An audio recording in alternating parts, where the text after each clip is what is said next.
like the process of mentoring, there's similar elements with coaching.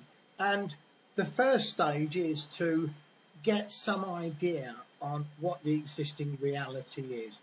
Where is this person at this point in time? How do they feel? And this is very much about building the relationship, establishing trust, being able to show empathy.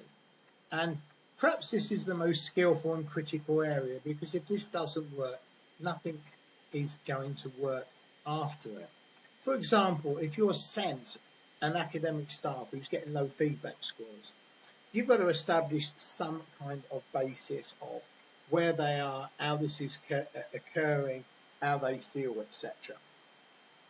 And from this basis, you're then going to move on to a stage where you frame some desirable, achievable outcomes. For them, it's about getting higher feedback scores.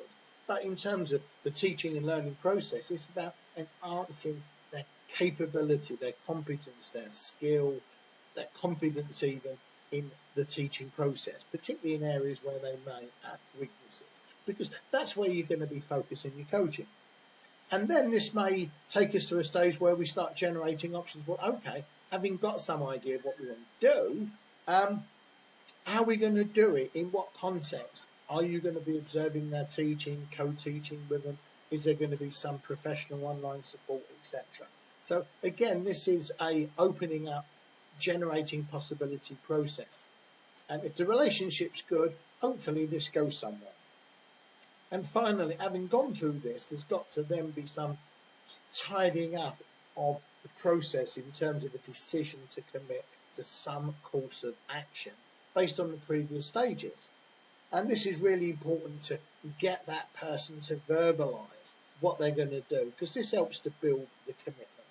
Now, invariably, this can be an iterative process and not purely linear, but there is a clear sense of structure, and it's really important as a coach to be able to go through this process effectively with your client or protege, the person you're going to